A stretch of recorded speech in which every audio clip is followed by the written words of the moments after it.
Halo, halo, halo. What's up sobat, ketemu lagi sama aku Wayne di channel Wayne Java Vlog. Dalam kesempatan ini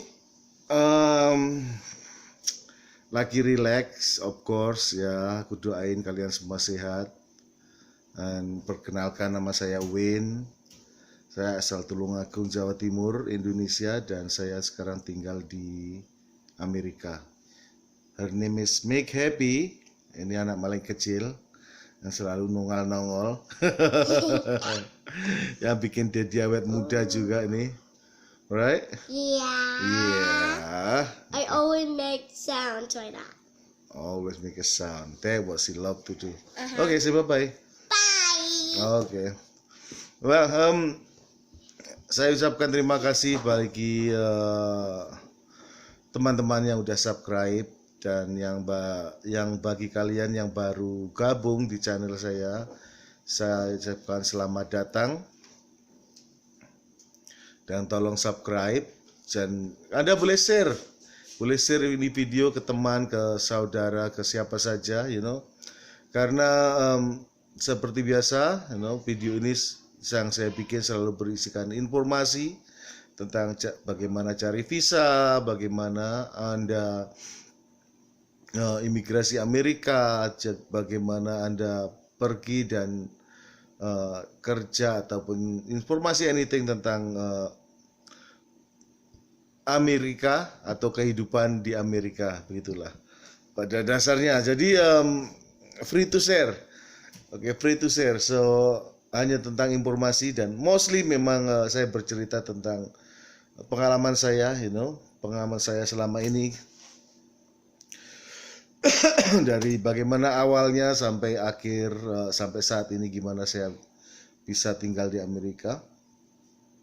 Yang seperti yang sudah ketahui, saya datang ke Amerika juga dari modal zero, ya kan? Zero, maksudnya zero itu betul-betul zero.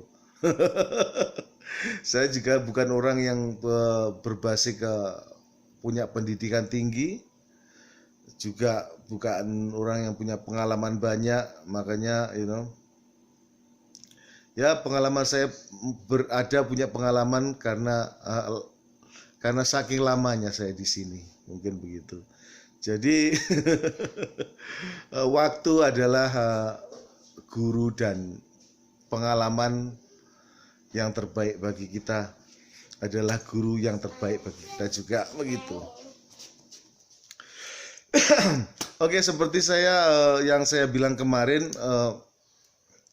dalam video ini saya mau membahas atau menjawab pertanyaan dari beberapa teman subscriber, ya kan. Pertanyaannya begini, Om, dengan visa, dengan paspor yang kosong, apakah saya bisa nge-apply visa ke Amerika, dan caranya gimana?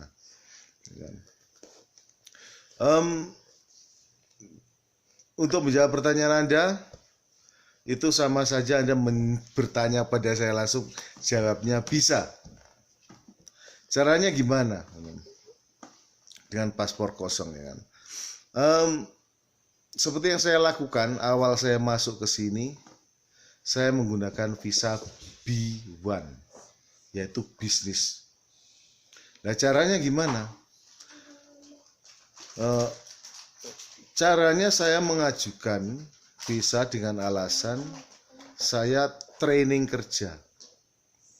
Oke. Saya training kerja, caranya begitu. Kosong, visa saya kosong, paspor saya kosong, saya juga belum pernah ke luar negeri sama sekali. Dan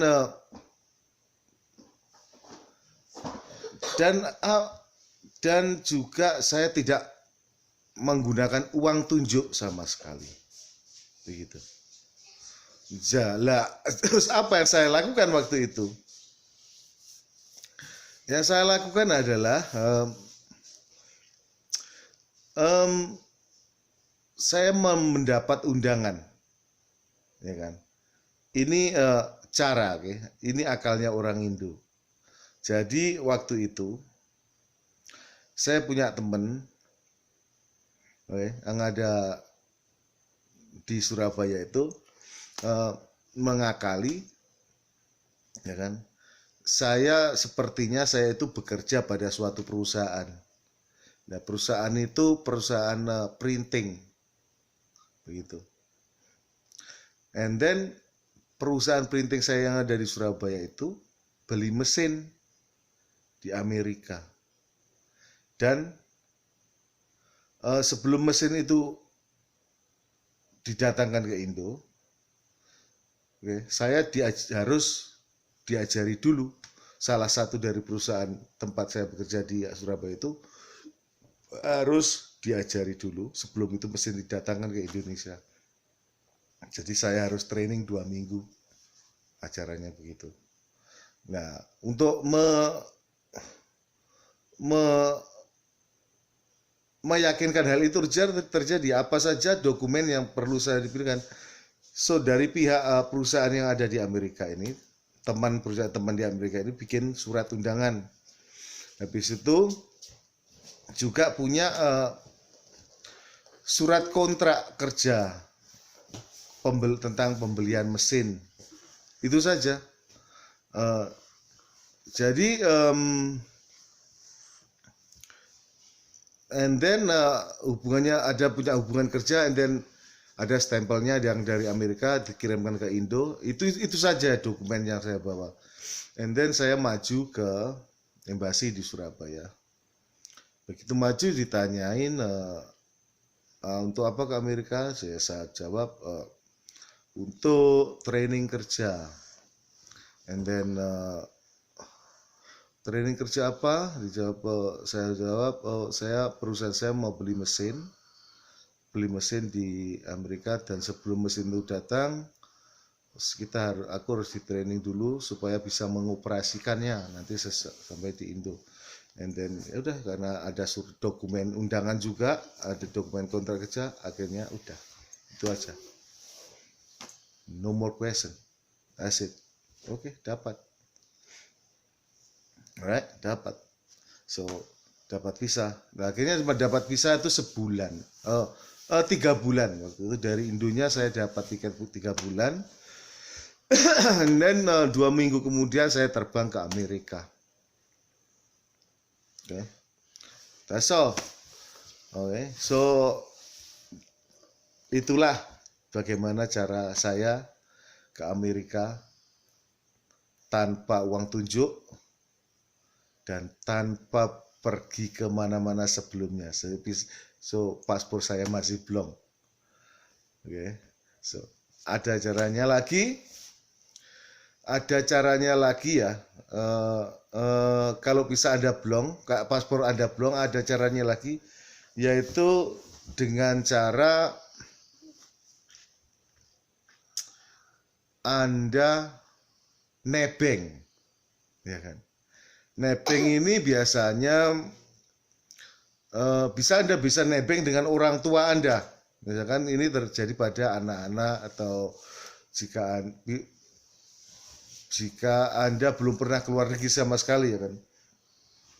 Bisa nebeng ini sistemnya gimana? Anda ikut orang tua. Ya, orang tua itu pasti yang Anda ikutin itu pasti kalau ini pakai visa turis, oke. Kalau ini pakai visa turis, ya kan. Jadi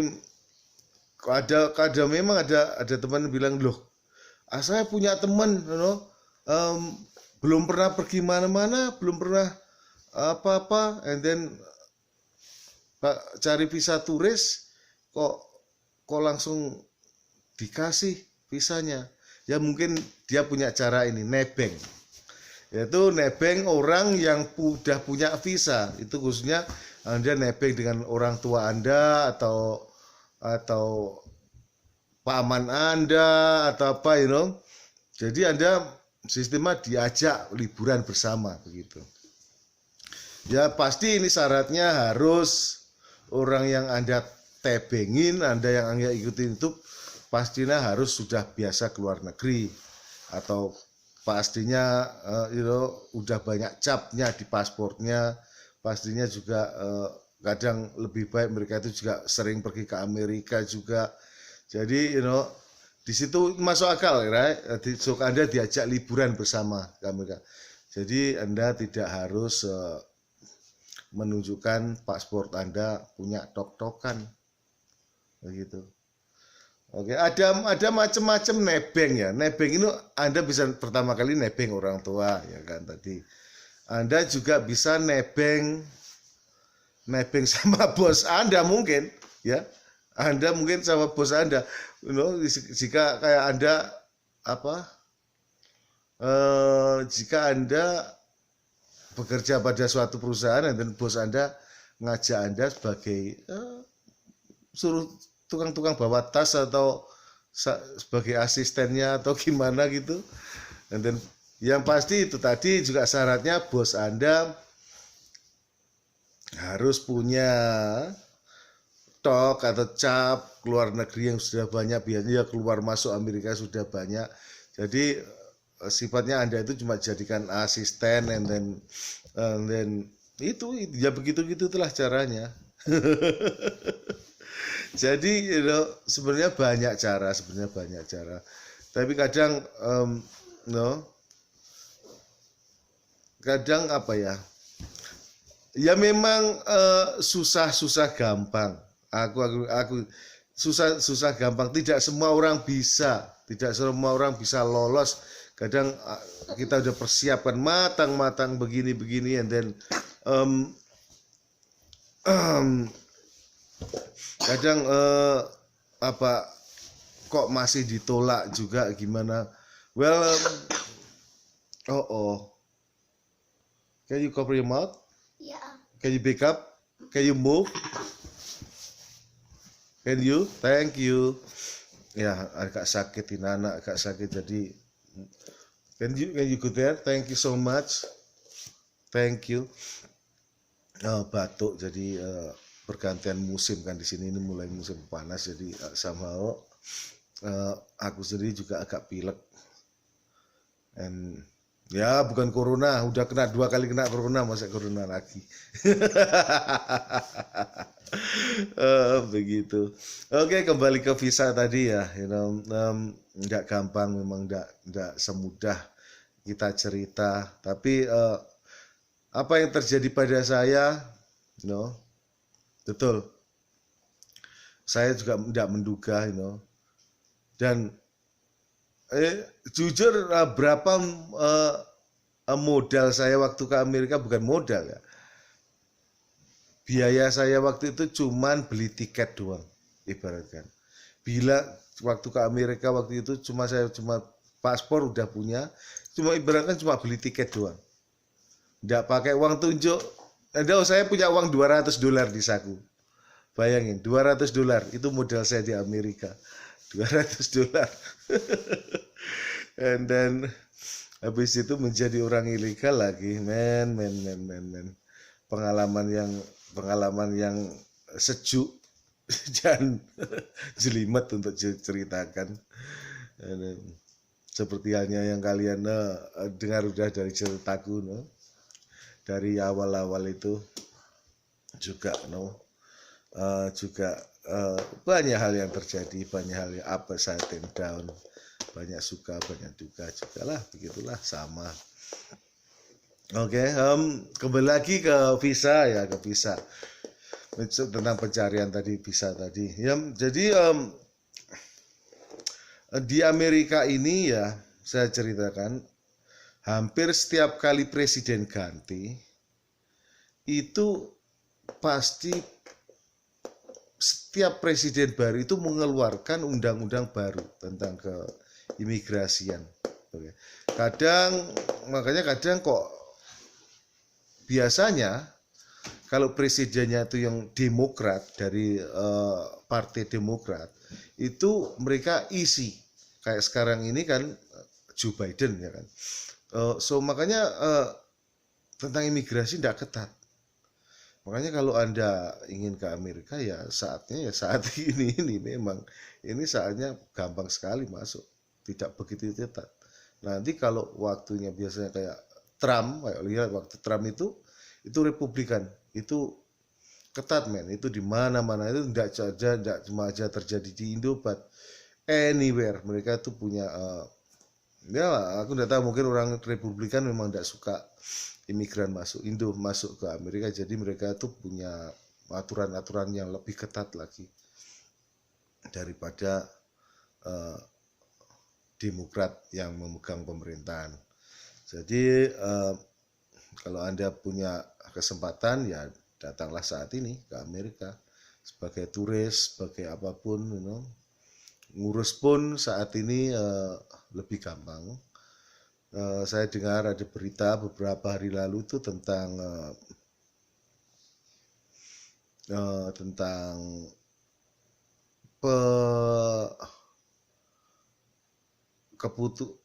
apa? Menyingkatkan waktu menunggu ngurus green card. Jadi bagi Anda yang biasanya ngurus green card itu nunggu lama, itu aku dengar mulai diperpendek. Kalau dulu sampai bertahun-tahun, aku dengar sekarang itu bisa ngurus green card itu bisa dapatkan green card itu selama 6 bulan. Jadi itu pengajuan ini masih di Kongres, aku sendiri belum yakin, belum tahu yang pasti, tapi aku dengar beritanya ada di USIS, beritanya ada tentang hal itu. So itu sungguh baik bagi Anda yang udah masuk ke sini, yang ngurus green card itu, Anda akan cepat mendapatkan green card, yaitu dari petisi keluarga atau pernikahan atau macam-macam lah. Itu pokoknya dari pokoknya dari petisi keluarga itu, kalau dulu nunggu sampai bertahun-tahun untuk mendapatkan nikah, sekarang rasanya dipersingkat menjadi 6 bulan atau setahun gitu ceritanya. Oke, itu tadi yang cara singkat saya menjawab pertanyaan Anda gimana mencari visa dengan paspor yang kosong, ya kan? So itu sekarang terserah Anda itu gimana, bisa atau enggak. So itu situasinya kembali ke Anda sendiri. Kalau memang situasimu pas di itu ya kau bisa. Kalau situasimu dan keadaanmu enggak pas di situ ya enggak bisa. Itulah hukum di Amerika, itulah hukum imigrasi. Makanya kalian itu dikasih banyak pilihan juga begitu. Semua itu tinggal tergantung situasi kalian masing-masing waktu pengajuan visa, kayak visa kan macam-macam, dari visa student, dari visa petisi keluarga, dari visa B1, B2 itu bisnis ataupun turis, atau juga tunangan, itu macam-macam. Jadi memang enggak semua orang itu qualify dalam satu visa. Jadi kalian harus tahu visa apa yang yang ingin kalian apply yang pas dengan situasi Anda. Toh semua itu ada jalannya, ada caranya ya. Memang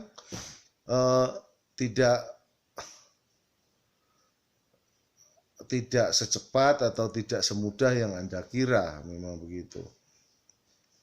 Dan kalaupun Anda mengira, teman kok gampang, begini kok gampang, ya syukurlah bagi teman yang gampang. So karena setiap waktu, setiap saat situasinya berbeda, begitu. So kalaupun saya mungkin bilang susah, tapi belum tentu susah juga kadang, ya kan. So kita kan menyiapkan, mempersiapkan kalau bagaimana nanti kalau terjadi, mempersiapkan on the hard way. Jadi kita tidak akan kaget kalau memang terjadi waktu Anda mencari visa itu susah, kan.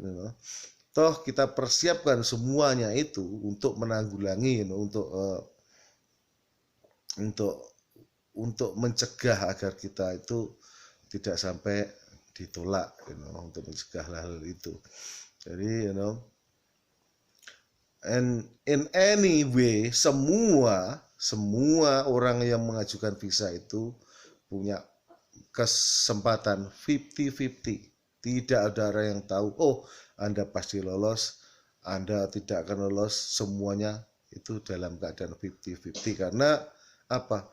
Karena yang kita hadapin itu interview satu, tukang dari interviewer satu ke interviewer lainnya itu berbeda